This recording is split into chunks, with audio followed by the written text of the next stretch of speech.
If you're experiencing an inordinate amount of stress lately, then I suggest you take a drive about on Beaver Canyon Scenic Byway. Even though this spring has been unseasonably cloudy with frequent afternoon thunder showers, the drive up Beaver Canyon is extremely relaxing and quite enjoyable. Now, 3 miles into the canyon, more stands of pine trees are evident, and the terrain is slowly unveiling its grandeur. Just a few more miles, and I'll be at the scenic overlook point.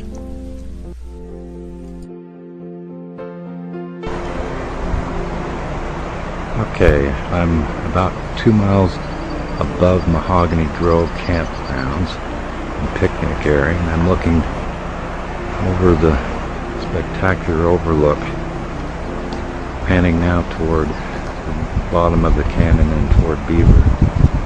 This is one heck of a view, and wanted to stop here and just show how spectacular it was.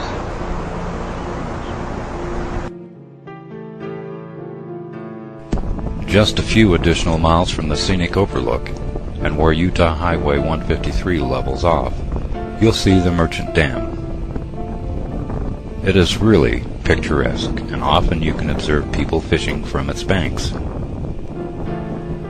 The Beaver River traverses through the Merchant Valley and feeds into the small reservoir. On this cool, overcast afternoon, I did sight one man from Las Vegas doing a bit of fishing. Later that afternoon, he said that fishing was quite good since the reservoir had recently been restocked with trout.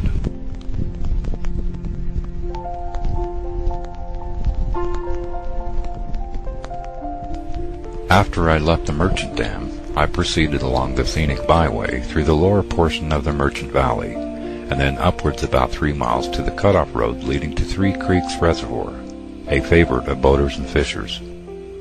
The reservoir is an additional 1.5 miles off the main highway and on a dirt road that is easily traversed by passenger car. Just before reaching the reservoir, I stopped to take some video of the road condition and get a view of the reservoir off in the distance. While videoing, I noticed darker clouds forming and felt a few drops of rain.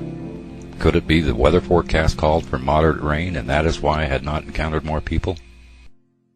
I then proceeded up the road and across the dam to get a better view of the reservoir.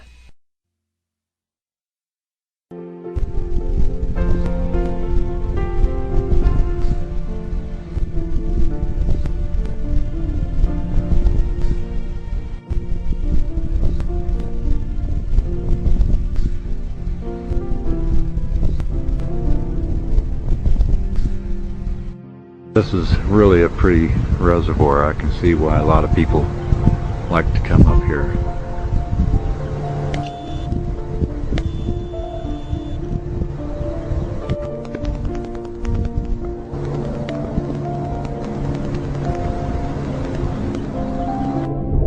Panning around to see the full view of the reservoir. It's pretty full.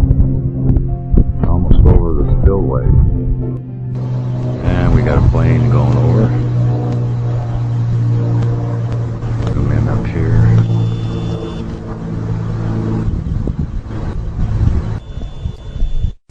Uh-oh, I felt some more raindrops. I think I'd better move on up the road to the Eagle Point Ski Resort before the weather turns for the worst. Well, I am now at the Eagle Point Ski Resort, which is about 18 miles from the mouth of the canyon. The resort, formerly known as Elk Meadows, ceased operations in 2002. But in early 2010, new owners came forward and reopened the ski and snowboarding recreational area on December 15th of that year. Eagle Point is an affordable winter sports and recreational park for the entire family.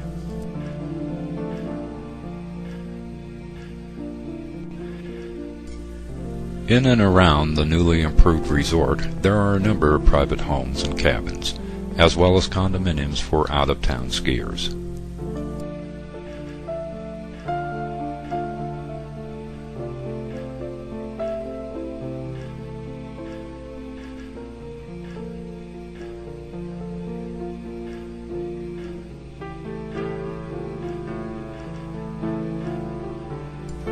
As you can see, this is really a beautiful ski venue with some very challenging ski runs.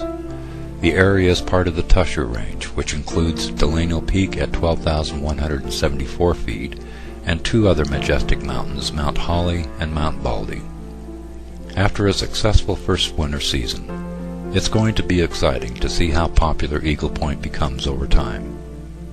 But you can be certain that with all the natural beauty, excellent powder, and easy access from the interstate, skiers from around the country are bound to discover this true diamond-in-the-rough wilderness.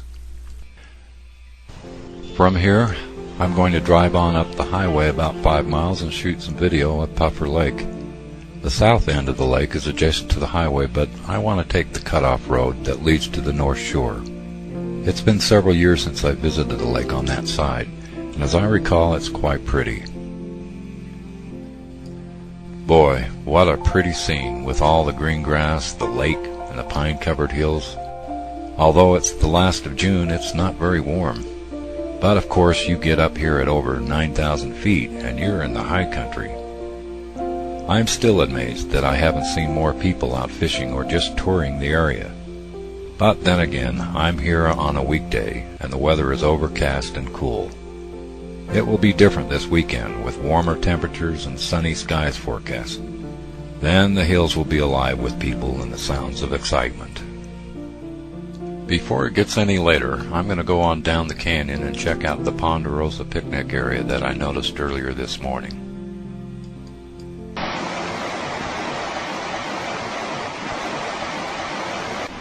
I'm now at the Ponderosa picnic area, and it's June 25th, and there's not a soul in sight.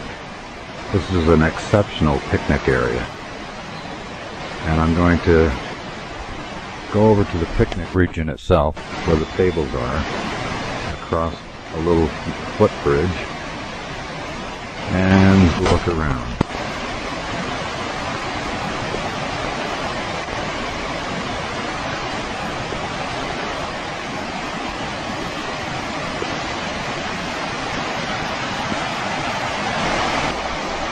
There are very few campgrounds and picnic sites that are not overwhelmed with people.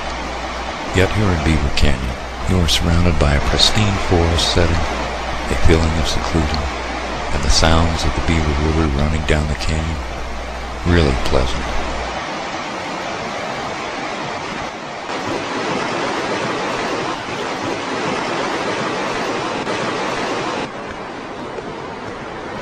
This is truly exceptional.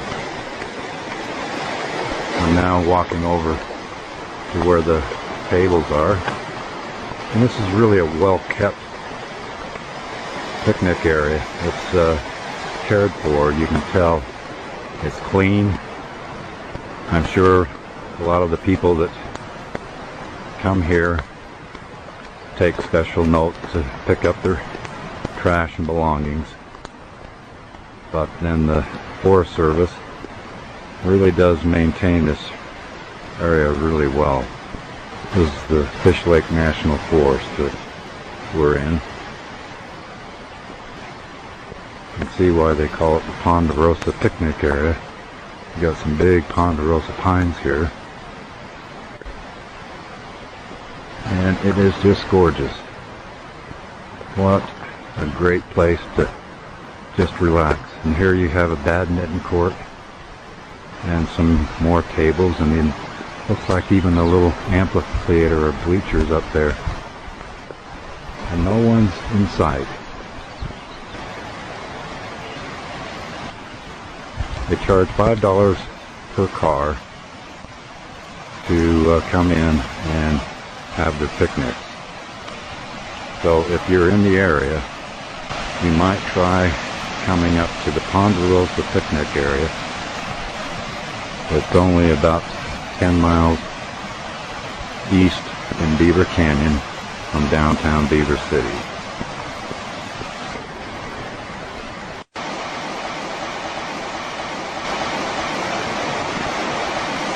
Thank you for watching, and we truly look forward to your visit to Beaver County.